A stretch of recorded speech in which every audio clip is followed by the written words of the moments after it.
अगर आप भी लेना चाहते हैं देश दुनिया की तमाम जानकारी तो आज ही सब्सक्राइब करें हमारे चैनल को। साथ ही नीचे दिए बेल आइकन को जरूर दबाएं ताकि हर अपडेट आप तक पहुंच सके। नमस्कार, प्रभा साक्षी देख रहे हैं आप, आपके साथ मैं हूं अंकित सिंह। खरमास बीत चुका है और कैबिनेट विस्तार को लेकर बिहार में राजनीति तेज हो गई है। इस बात को बल तब मिला जब भाजपा ने विधान परिषद के रास्ते शहनवाज हुसैन को दिल्ली से बिहार की राजनीति में बुला लिया है। अब सवाल सबसे बड़ा यही उठ रहा है कि क्या शहनवाज हुसैन नीतीश मंत्रिमंडल में शामिल होंगे? क्या शहनवाज हुसैन को बिहार में कोई बड़ी जिम्मेदारी दी जाएगी? क्या शहनवाज हुसैन बिहार में उप मुख्यमंत्री होंगे? क्योंकि बिहार में भाजपा कोटे से पहले भी 2 उप मुख्यमंत्री हैं, तारकिशोर सिंह और इसके अलावा रेणु देवी। इसके अलावा एक और सवाल उठ रहा है जो कि सबसे बड़ा राजनीतिक सवाल है कि क्या भाजपा शहनवाज हुसैन के जरिए राजद के MY समीकरण का एक बार फिर से तोड़ निकालने की कोशिश कर रही है?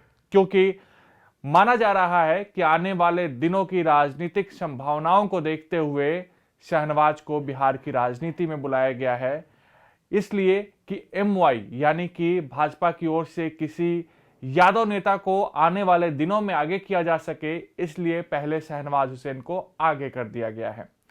तमाम दिलचस्प आंकड़े आ रहे हैं शहनवाज हुसैन को लेकर कि शहनवाज हुसैन कौन है, शहनवाज हुसैन क्यों दिल्ली की राजनीति, केंद्र की राजनीति से बिहार की राजनीति में गए हैं, शहनवाज हुसैन के बिहार में जाने से भाजपा में क्या बदलाव होंगे। क्योंकि शहनवाज हुसैन एक तरीके से अटल बिहारी वाजपेयी के जमाने से कह सकते हैं कि वह दिल्ली की राजनीति में, केंद्र की राजनीति में काफी सक्रिय रहे हैं। 2014 का चुनाव वो हार गए, बावजूद उसके उनकी पार्टी ने प्रवक्ता और केंद्रीय चुनाव समिति में उनको जगह दी, जिसके बाद वह लगातार पार्टी के लिए जम्मू कश्मीर जैसे संवेदनशील जगहों पर भी प्रचार किया और वहां नतीजे भी ला कर दिए। इसके अलावा तमाम दूसरे राज्यों में वो समय समय पर प्रचार के लिए जाते हैं, संगठन का काम देखते रहते हैं।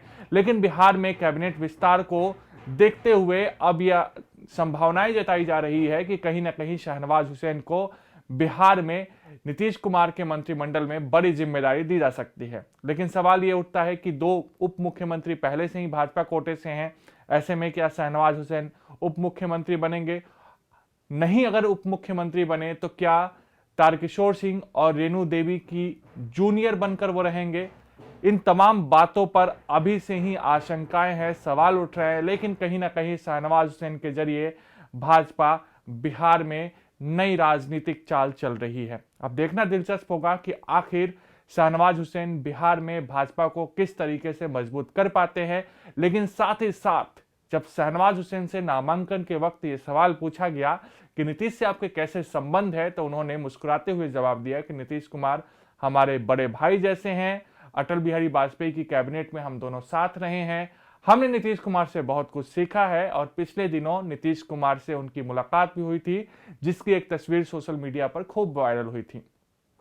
इसके अलावा शहनवाज हुसैन ने यह भी कहा कि मंत्रिमंडल में शामिल होना या नहीं होना ये मेरे लिए मायने नहीं रखता है, पार्टी ने जो भूमिका दी है उसको मैं निभाने के लिए तैयार हूं। पार्टी को लगा कि मुझे बिहार जाना चाहिए और मैं बिहार आ गया। आपको बता दें कि 2 परिवर्तन देखने को मिले हैं। केंद्र की राजनीति से शहनवाज हुसैन को बिहार बुलाया गया है, जबकि सुशील मोदी को बिहार की राजनीति से केंद्र में बुलाया गया है। सुशील मोदी और शहनवाज हुसैन भागलपुर से सांसद रह चुके हैं और जाहिर सी बात है फिलहाल शहनवाज हुसैन और सुशील मोदी को लेकर भागलपुर राजनीति के केंद्र में है। एक और बात दिलचस्प है कि क्या शहनवाज हुसैन के बिहार लौटने से एक बार फिर से उनकी राजनीतिक पकड़ बिहार में मजबूत होगी, क्योंकि उन्हें भाजपा का बड़ा मुस्लिम चेहरा माना जाता है। वह किशनगंज जैसे इलाके से सांसद रह चुके हैं। ऐसे में कहीं ना कहीं भाजपा मुसलमानों का वोट हासिल करने में कितना कामयाब हो पाती है, यह भी देखना होगा। तो यह भी देखना होगा कि राजनीति में शहनवाज हुसैन की बिहार में एंट्री कितना कुछ भाजपा के लिए कर पाती है।